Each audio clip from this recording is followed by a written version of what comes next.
Hi everyone, welcome back. So this is part 2 of our discussion for the P5 mock test paper, paper 2, question 11 to 15. Okay, so for this session, we are just going through 5 questions. Most of it probably word problems. Okay, so let's begin. Now, question 11. Donald and Jean each has a sum of money. When Donald gives $120 to Jean, he has 3 times as much money as her. Now, so this he is referring to Donald and her is referring to Jean. So based on this sentence itself, you are able to tell that Donald has 3 units, whereas Jean has 1 unit. Now, when Donald gives another $40 to Jean, he has $240 more than her. How much money has Jean in the end? Okay, so there's 2 situations here. The first time, Donald gave $120, and then when he does that, he has 3 times as much money as her. Now, in the second situation, Donald gives another $40 to Jean. Now he has $240 more than her. So how much money has Jean in the end? So when you draw your model, this is what it will look like. Okay, so the first situation, 3 units, and then there's the $120.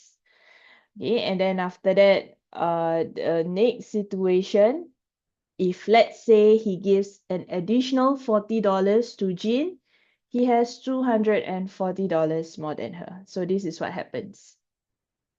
Okay, so you can see from the model that 1 unit is actually equals to this part. Okay, so 1 unit is from here to here. The original arrangement when Donald gave Jean the $120, that's 1 unit. Okay, and then an additional $40 would be taken off from the 1 unit on the other side.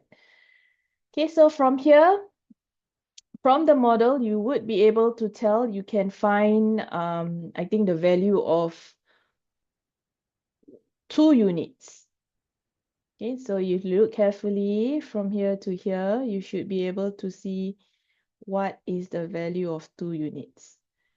All right, because there's a $40 in purple here. Okay, and then there's a $40 on the other side. And then after that, in between here to here, there's $240. So you would be able to find 2 units based on this model. So how do you solve the question? So 2 units would be equal to $40, the other $40, as well as the $240 in the middle. Okay, so that's... And then after which you can find 1 unit, which is $320 divided by 2, which is 160. Now the question asks for Jean in the end. So you have 1 unit plus an additional $40. That's how much Jean has. So 160 plus 40 equals to 200. So the final answer is 200. Okay.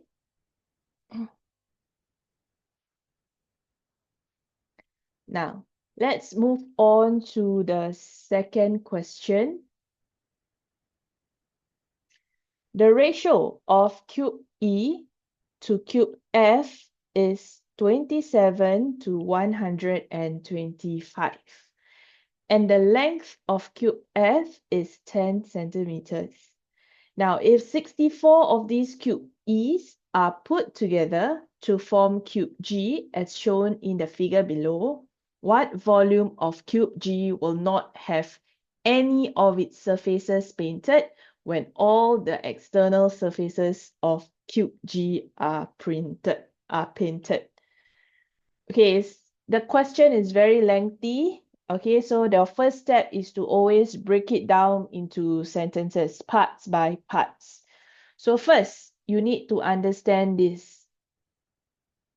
Okay, the first part, it says that the ratio of volume of cube E to cube F is 27 to 125. So ask yourself, this is volume. You will need to remember your formula for volume. It will be length times breadth times height.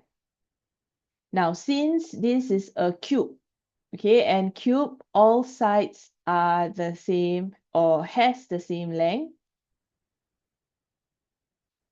So you should be able to find the number of cubes there are on each side. Okay, so remember, this is just cubes, they are not measurements. Okay, so your first step, you can write down the ratio.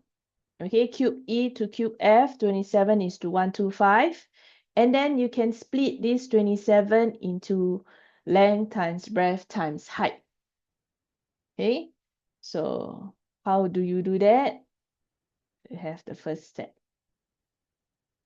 Okay, so we have volume E to volume F, 27 is to 125. Remember, length times breadth times height.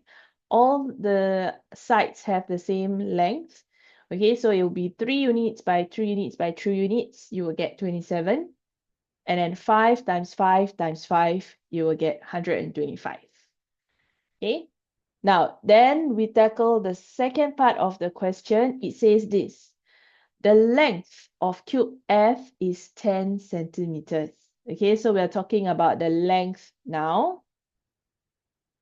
So here we have length of cube F. Okay, so remember length times breadth times height, right? So this is the length.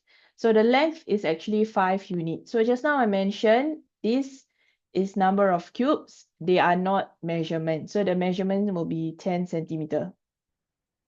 So this means that 5 of this unit is equals to 10 centimeter. And then you are able to find 1 unit from there. Okay, and because the next part of your question is talking about cube E, so you can find the measurement for cube E, which is 3 units. So let's see. So length E to length F, the one I circled in pink, 3 is to 5. So cube F is 10 centimeters given in the question. So 5 unit is 10 centimeter. 1 unit will be 10 divided by 5, which is 2. And then cube E would be 3 units, which is 6 centimeter. Okay. Now, the next part of the question says this. If 64 of these cube E's are put together to form cube G, as shown in the figure below, what volume of cube G will not have any of the surface painted? Okay, so you are putting 64 of these cubes together. So in order for it to be 64, each side needs to have 6 centimeter. Okay, so now it comes to cube G, right? So cube G, this is divided or is grouped as such. 64 cubes, so it's 4 by 4 by 4. So this is an example of cube G. The question says that what volume of cube G will not have any of its surfaces painted when all the external surfaces of cube G is painted. So what does this question mean? Sounds like a handful, right? So this means that, let's say I paint the outside pink. Okay, so I paint all the sides pink together with the bottom and then the back. Okay, all the sides are painted pink. Then I separate these cubes out. I put them on the table. I arrange them on a straight line. How many of these cubes will not have the pink paint at all? Okay, so basically that's what the question is asking. The question is asking how many of these cubes, if I were to open up all these 64 cubes and put it on a straight line, how many of them will completely be clean? Means doesn't have a single pink color mark on it. Okay, so obviously when we are talking about completely not painted, we are talking about the cubes inside. Okay, so the one that will not be touched by any paint will be inside. So how many cubes is that? It will be all the 8 cubes in the middle. So means behind this, the second row, and then the second column. Okay, so below this, all right, that's 4. And then below that, there's another 4. So there's a total of 8 cubes that will not be painted at all. It's completely clean. Okay, so if you remember, I say that if you were to, after I paint them all pink and then I put it on a straight line, how many cubes will be completely clean? There will be only 8. Okay, and now they're asking for the volume. So each of these cube, let's go back. Okay, each of these cube has a length of 6 centimeter. So volume is length times breadth times height. So the volume of 1 cube will be 6 times 6 times 6.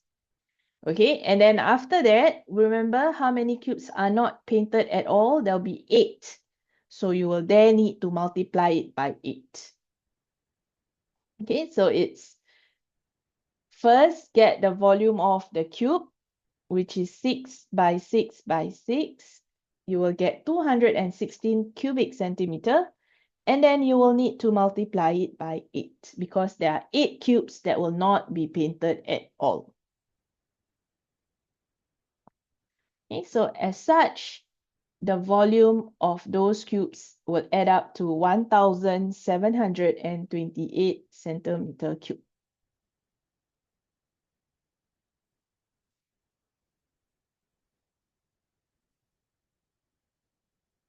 All right, let's move on to the next question. Question number 13.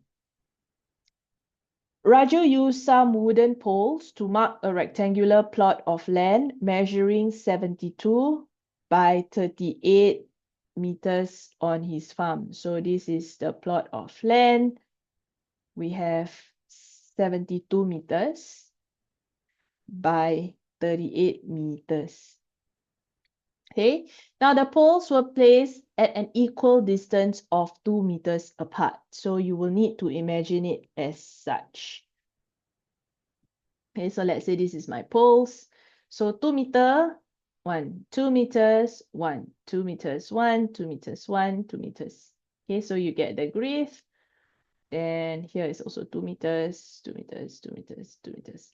So the spaces in between all my axes here, the axes are the poles, right? So the spaces in between, it's actually 2 meters. Okay, so how many poles do I need to cover up the length? Okay, we're talking about 72 meters. You will need to divide it by 2. Okay, so once you divide it by 2, then you will know how many poles there are. And then after that, you will need to plus 1 for the last pole. Because in between the last pole, there's no more 2 meters. Okay, so you will need to add in 1 last pole to mark the end. Right, so that's the first step. And then you will need to do the same for the other side. So now the breadth is 38 meters. So because the poles are placed at 2 meters apart, so you need to find the number of spaces. So you will have to divide it by 2. After which, in this case, you don't have to add the last pole. Instead, you need to minus off. Why? Because of this point here. Let me show you. Okay, why is it that when it comes to the breadth, you will need to subtract? Because the first pole here, you have already included in the length. So if you do not subtract, you are counting twice. You'll be double counting. Okay, so instead, the first row you must add because of the last pole. Okay, there's 1 extra pole here that you must add. Now, second, when you divide the breadth, you will need to remove the corner one, the first one, because you don't have to add because there's already another length here, right? Another row of axes here, so you don't have to add. So that's why you you don't have to plus 1. However, you will need to subtract 1 because the first pole for the breadth, it has already been counted on the length, the two corners. Okay, so your step will look like this. Just draw my axis again. So remember, when you divide by 2, you will need to count the last pole. Okay, so you need to count the last pole, so you will need to add. However, when it comes to the breadth, can't change the color of my axis. Okay, let me do this. So if you take 38, let's say they are 2 meters apart. So you don't have to count the rest, the back one, so you don't have to minus 1. But you can see my corner here, this portion, it's an overlap. I have an X and a star, which cannot be. Okay, so this why I have to minus 1. So if I minus 1, I won't double count my star. Then it's correct. Okay, so this is your step. So 72 divided by 2, there's 36. To add the last corner pole, you must plus 1. And then 38 divided by 2, you will have 19, but you need to minus the corner. So you have 18. So just after which, of course, you need to multiply it by 2 because there are 2 sides. So the top and the bottom. Then after that, you will get the number of poles that you need to use. Okay, so 18 at the top, 37 at the top, 18 at the side, and then 37 at the bottom and 18 at the left. Okay. All right. Let's move on to our next question. Question number 14. Now, 60% of Nick's marks is equivalent to 1.5 times that of Farah's. So this is equal fractions. So when you see this type of question, don't be afraid. So you know that 60% of Nick is 1.5 times of Farah's. Okay, so you can actually change them into fractions. This is the concept of equal fractions.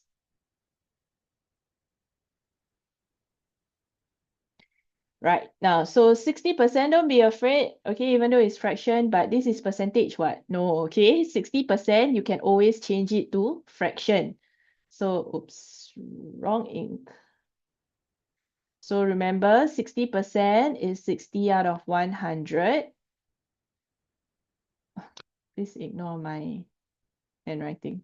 Okay, so you can cancel the 0. Simplest form, you will get 3 out of 5. Okay, so now we have 3 out of 5 of Nick's is equals to 1.5. So 1.5 times would mean that it's 1 whole and 5 out of 10. I know this is already in fraction, however, change it to improper fraction in simplest form. So we have 15 out of 10, which is equals to 3 out of 2. Okay, so remember this is equal fraction. All right, so if I were to draw my model, this is what it will look like. We have 3 out of 5. Yeah, hold on.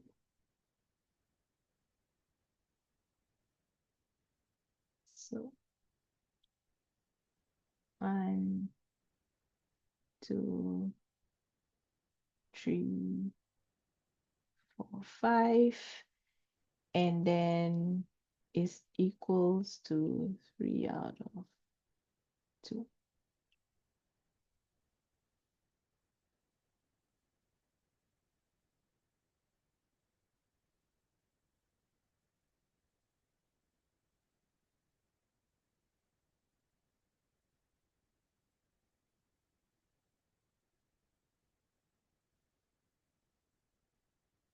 Okay, it's 3 out of 2, but in total, totality, this is what Farah has.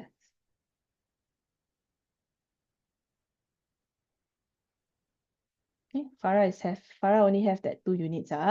But so when you draw your model, this is 3 out of 5, which is Nick, is equals to 3 out of 2, which is Farah.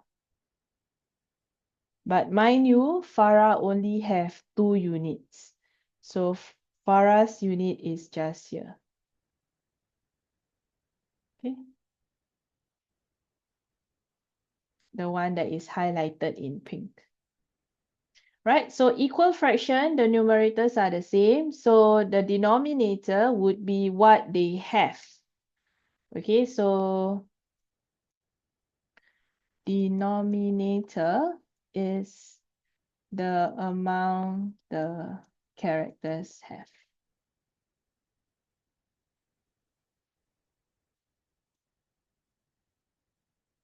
Okay, so this means that Nick is 3 out of 5. So it means that Nick has a total of 5 units.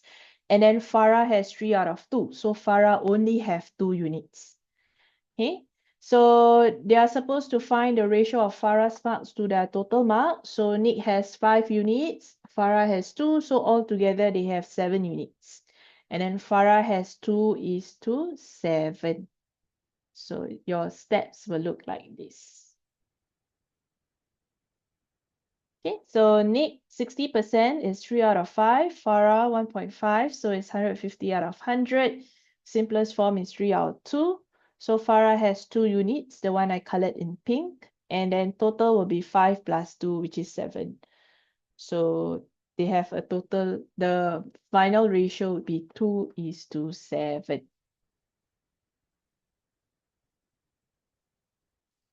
Okay, so one's done.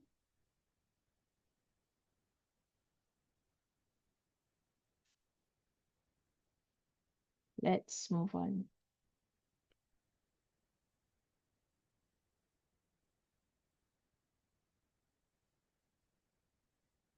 Now, so there's also another method to go through this. So I'm just going to quickly go through the other method before we move on to the next question. Okay, so this is method 2. We have Nick 60%, and then whatever that's left is 40%. Okay, and then Farah has a total of 3 units, but the one highlighted in blue is what she do not have.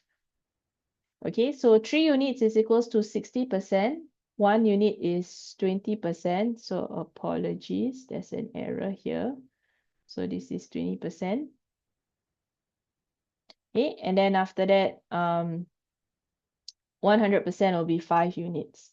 So Farah is to total would be 2:5 plus 2, or 2:7 rather. Okay, so total would be 7 units. It's the same method, basically.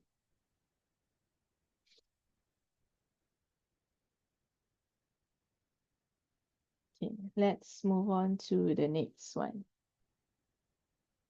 This should be the last question for this session. All right, question number 15. The table below shows the prices for printing a photograph in a printing shop. Now, number of photographs, we have first 10 pieces would be $2.50 per piece. Every additional piece will be $1.50 per piece. Okay, so there's 2 rates. Okay, so means if you print exactly 10 pieces, your rate will be $2.50 per piece. But if you print 11 pieces, you will need to pay $2.50 for the first 10. And then that last 1 piece will be $1.50. Okay, so I think that's quite straightforward. Now, so Lisa printed 30 photographs. So how much did she pay? So her first 10 photographs will be at $2.50 per piece. That's $25. And then after that, 30 minus 10, so she's left with 20 pieces. So the leftovers or the last 20 pieces would be at $1.50 per piece. So you need to multiply by $1.50. You will get $30. So how much will Lisa print how much did Lisa pay altogether? You just need to add the both amount. So 25 plus 30. So she will need to pay $55. It's very expensive, $55 for 30 pictures. Okay, now moving on. So this is quite straightforward. For part 2, John paid $43 to print his photographs. So how many photographs did he print? Okay, so you know that the first $25 from whatever that John paid has to be the first 10 pieces. So you can get rid of that first. That's at $2.50 per piece, which costs $25. Okay, so the next, after you minus off the first $25 from the $43, whatever that's left, the amount that's left is to be divided by this rate, $1.50, because that's after 10 pieces already. Okay, so this is how you will solve. So first 10 pieces for John will be $25, and then 43 minus 25, that's $18. So this $18 is actually at this rate. So if you divide it by $1.50, you will get 12 pieces. But that's not what the question asks, right? The question asks you for how many pieces he printed all together. So you need to add not just 12 pieces, but must also add the first 10 pieces. So these two. So add together 10 plus 2, that would give you 22 pieces. So John actually printed 22 photos. Okay, so that's the end of question 15. Okay, the other question will be discussed in the third part of the video. So stay tuned. Bye.